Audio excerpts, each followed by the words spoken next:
warahmatullahi wabarakatuh. Kami dari Psikologi juga ingin menjelaskan tentang analisis perbuatan dari komposit berformat serat rapi dengan matriks Gondorcum pada fraksi massa 15% dan 30%.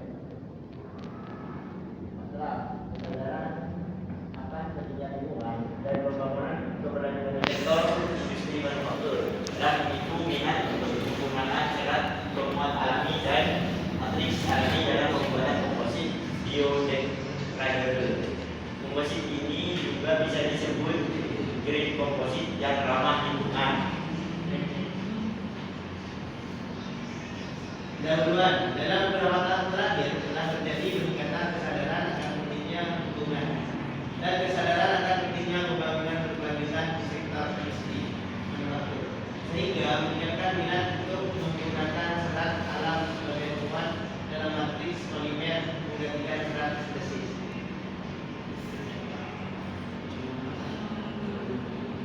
Penggunaan resin minus sebagai matriks alami berdasarkan pada sifat-sifatnya yang meliputi daya lekat dan hidrofosibilitas yang cukup baik sehingga cocok untuk digunakan dalam pembuatan komposit rekayasa. Pengadaan metode serat rapi berasal dari tanaman rapi anggota bisa serat, mawidi dan merupakan tanaman yang menghasilkan serat dan kulit pohon. Metode adalah hasil pengolahan destilasi uap bukan sedangkan dalam itu selain minyak seperti minyak digunakan untuk menurunkan sifat-sifat dari hidrogen. Katalis FEK berfungsi untuk mempercepat terjadinya proses pengeringan pada komposit. Dari wilayah perumahan yang digunakan dalam proses pembuatan kayu ini adalah wax dan oli. Alat yang digunakan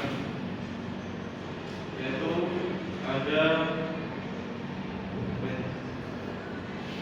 yang pertama bulbar dan kedua yang tiga kaca gerbang dan seperti kertas. Apa alu juga? Proses pembuatan Gus. komposit Anu. yang pertama yaitu tahap persiapan dan penggunaan. Tahap pertama ini adalah menyusun serat rapi yang masih dalam bentuk Lebar, berapa gunakan serat rapi. Yang kedua, hidrogen yang dihabiskan. Tiga, ada proses pencarian korban, proses pengolahan matriks. Proses pembuatan komposit pada pemberitaan kali ini, pembuatan komposit dilakukan menggunakan dua metode yaitu hand dry up dan compression molding untuk mengurangi fluid yang ada pada komposit yang dibuat dengan metode hand dry up. Tahap persiapan alat dan bahan.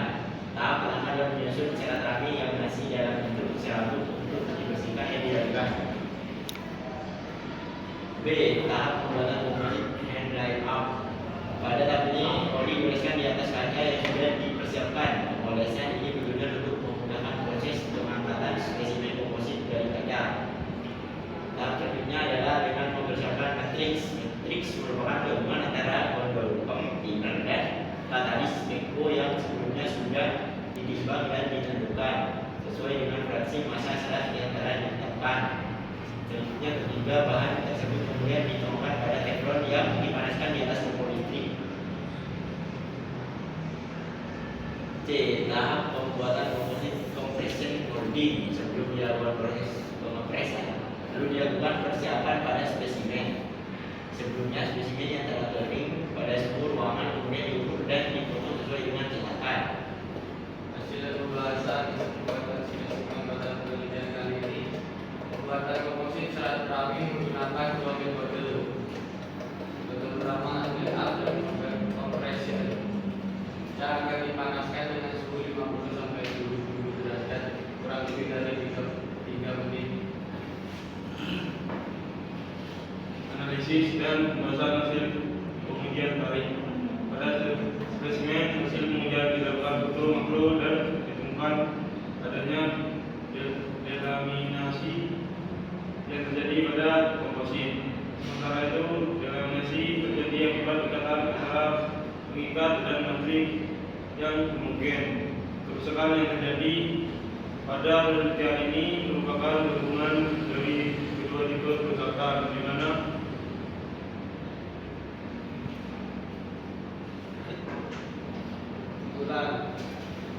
berdasarkan penelitian yang dilakukan, yaitu pengaruh variasi fraksi massa terap, kami terhadap buatan dengan matrik dan berhukum, maka dapat diperoleh kesimpulan sebagai berikut. Komposit serat kami dengan matrik berhukum berhasil dibuat dengan metode handling up yang dilanjut dengan metode compression molding.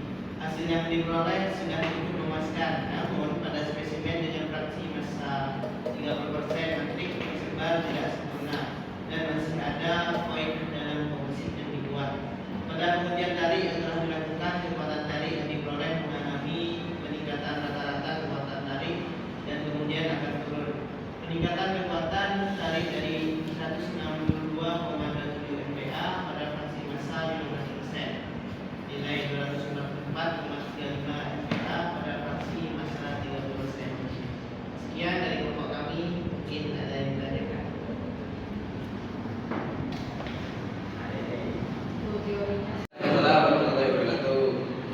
Apa keunggulan bahan komposit dibandingkan dengan bahan konvensional seperti logam?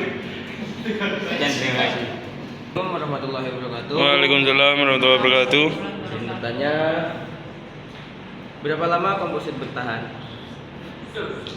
Sudah. Sudah. Terima kasih. Mulai.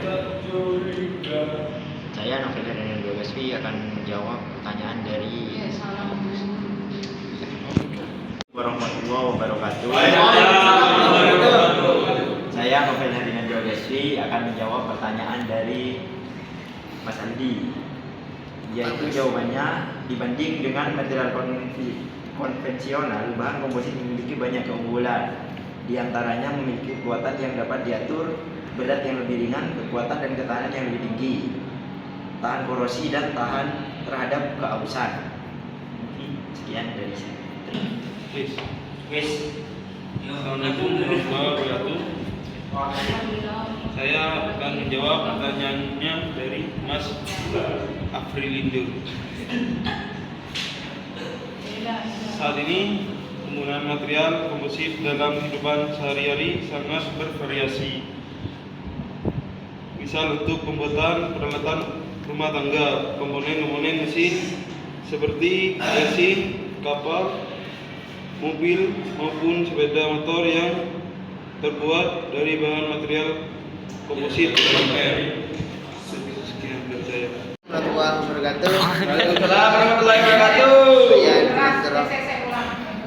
Assalamualaikum warahmatullahi wabarakatuh.